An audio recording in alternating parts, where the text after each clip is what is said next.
balik sa parapo. Karon, ang mga siyentipiko sa tibuok kalibutan nakakalot og nakalista naghilabihan kadaghang dagko o gagmayng mga fossil. Daghang tigpanukiduki muuyon sa gipakita niining daghan og detalyado kaayong record nga ang tanang pangunang grupo sa mga mananap kalit lang nanungha og halos wala mausab. O kining mga espisye nga kalit lang nanungha, kalit usab na nga wagtang. Pagtuo og ebolusyon. Pagtuo nga walay basihanan. Nganong daghang iladong evolusyonista mo insister nga tinuod ang macroevolution. Ang prominenteng evolusyonista nga si Richard Lewontin, pranggang misulat nga daghang siyentipiko motuo dayon sa wala ka pamatod nga pangangkon sa siyensya. Kaya ang ilang hunahuna sirado na sa pagtuo sa material nga mga butang, imbis sa espiritual nga mga butang.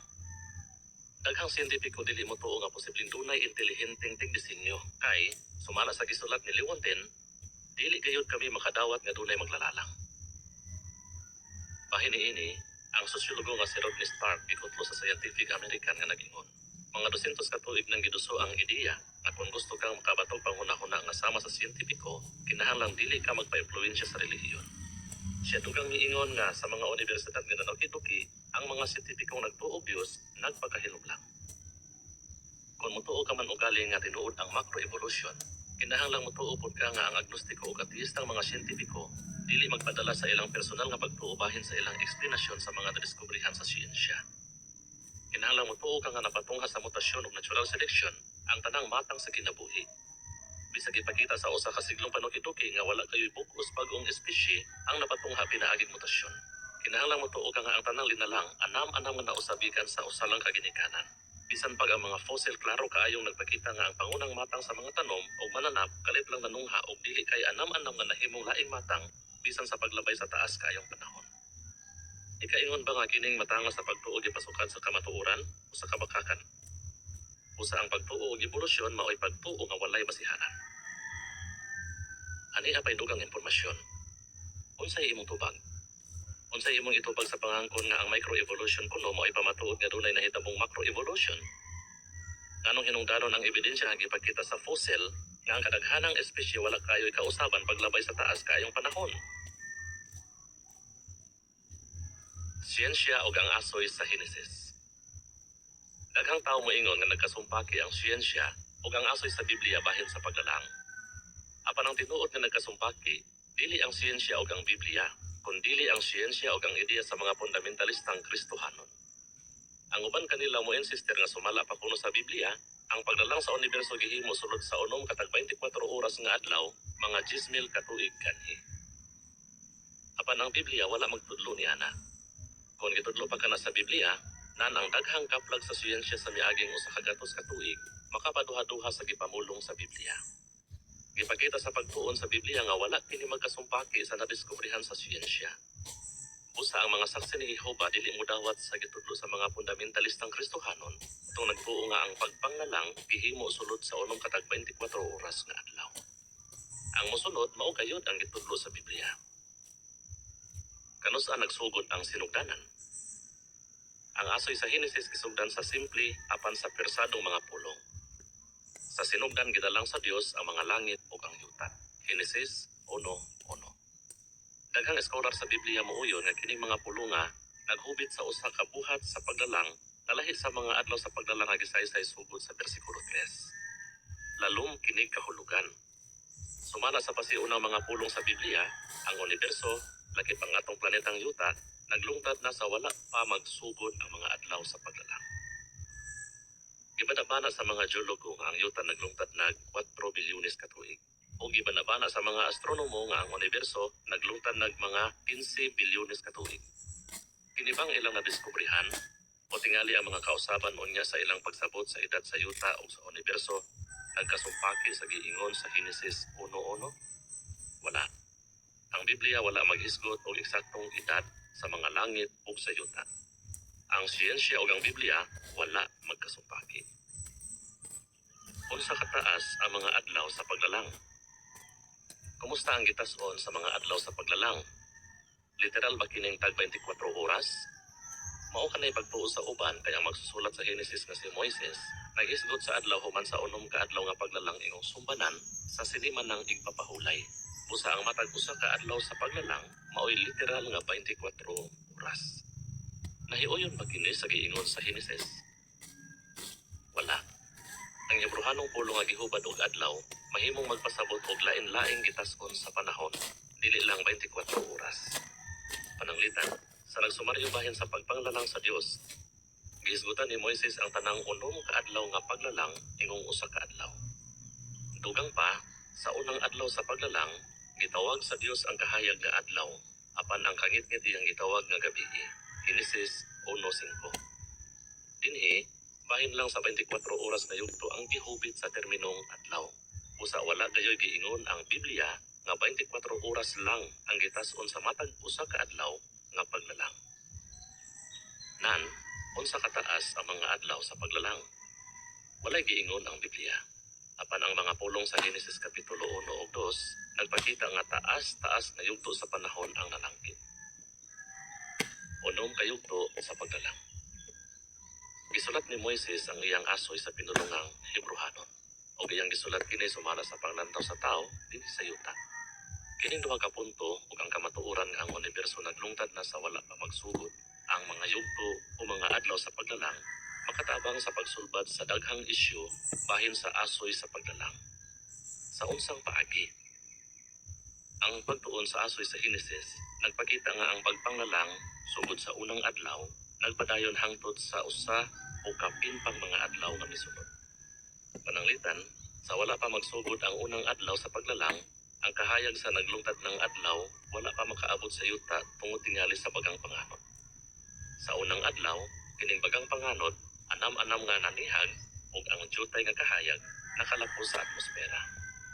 Sa footnote, sa asoy kung unsay nahitabo sa unang adlaw, ang Hebrehanong pulo nga gigamit para sa kahayag maoy or, sumala sa komon nga pagsabot ni ana. Apan sa ikaupat nga adlaw, ang pulo nga gigamit maoy maor nga nagtumong sa tinubdan sa kahayag. Balik sa parabo. Sa ikaduhang adlaw, ang atmosfera nagkatinaw nga nakamugnag hawan tali sa bagang panganod ug sa dagat. Sa ikaupat nga adlaw, ang atmosfera nagkatinaw pagayon hangtod makita na ang adlaw ug bulan diha sa kalangitan. Genesis 1:14 hangtod 16. Sa ato pa, sa pananaw sa tao dinhi sa yuta, ang adlaw ug bulan makita na gamay. Kining tanan anam-anam nga nahitabo. Ang asoy sa Henesis nag-ingon usab nga ang atmosfera nagkatinaw. Sa ikalimang adlaw nanungha ang pak-an nga mga linalang sama sa mga insekto ug mga langgam.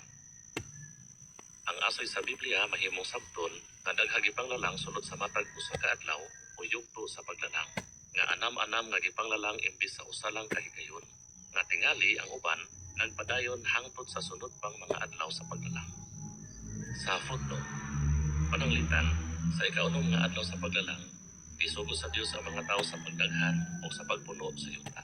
Genesis 1:28 ug 31. Apan kini nga hitabo nagsugod sa sunod pa nga adlaw. Balik sa parabo. Sumala sa ilang mga matang. Ang anam-anam ba nga pagtungha sa mga tanom o mananap, nagpasabot nga ang Dios nagamit og evolusyon sa pagpatunghag ng kalidades nga buhing mga butang? Wala. Ang record larong nagpakita nga ang Dios naglalang sa tanang pangunang mga matang sa tanom o mananap.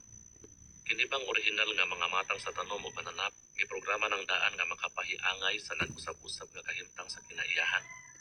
Unsa may kinutuban sa usa ka matang? Walay giingon ang Biblia.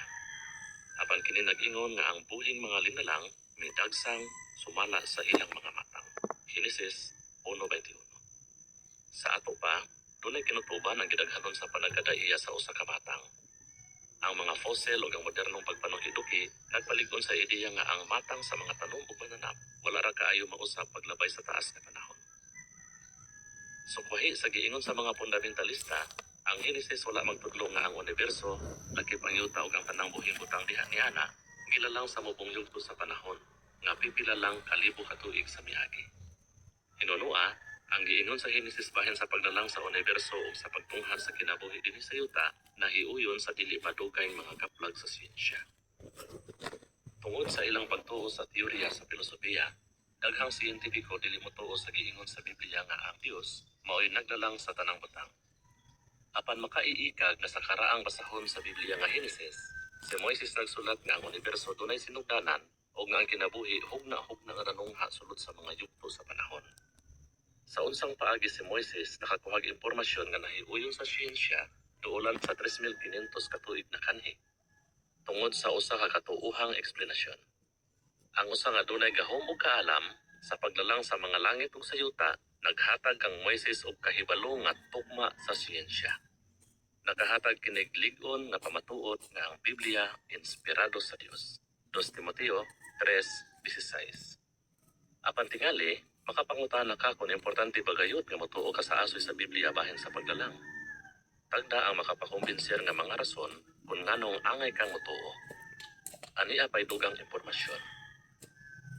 Unsay imong tubag? Unsay kasagarang sayop nga ideya sa asoy sa Biblia bahin sa paglalang? Nganong talagsaon nga ang Biblia o siyensya nagkauyon sa daghang punto? Importante ba kung unsay imong tuuhan? Sa imong hunahuna, doon na ba'y katuyuan ang kinabuhi? Ang evolusyonistang si William B. Provine nag-ingon, ang atong nakatunan sa evolusyon dakog impluwensya sa atong pagsabot sa kahulugan sa kinabuhi. Unsay iyang konklusyon? Wala gayoy katuyuan ang kinabuhi sa tao. Palando nga kung unsay gipasabot niya ng mga pulunga. Kung walay katuyuan ang kinabuhi, nang walay kapuslanan ang imong pagkinabuhi gawa sa paghimog pipila lang kamaayong mga binuhatan o tingali sa pagpasa sa imong mga gene ngadto sa imong anak. Ini kamatay nimo, ikaw muhunong na sa paglungtad. Ang imong utok nga may katako sa paghuna-huna, pagpangatarungan o pagpamalandong kung unsay kahulugan sa kinabuhi, mahimong usa lang ka aksidente sa kinaiyahan. Dugang pa, daghan niadtong nagtuo og evolusyon nagingon nga walay Dios o siya dili mangilabot sa mga kalihukan sa tao. Bisag asa pa niana, ang atong kaugmaon mahimong mag-agad na lang sa mga politiko, mga magtutudlo o mga lider sa relihiyon. Kung hukman sumala sa nahimo niini mga tawhana, ang kagubot, panagbangi o korupsyon na naghatag og kadaot sa katilingban, dili gayud mahanaw.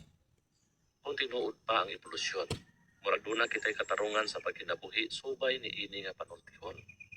Mangaon kita og manginom, kay ugma kita mga matay. Unang Korinto 15:32. Sa kasukwahi, ang Biblia nagtudlo, anaa sa Dios ang tuburan sa kinabuhi. Salmo 36:9. Makahuluganon kaayo kining mga pulunga. Kung tinuod ang giingon sa Biblia, ang kinabuhi aduna gayoy kahulugan. Ang atong magdalalang adunay mahigugmaong katuyuan alang sa tanang mopili sa pagkinabuhi uyon sa iyang kabubuton.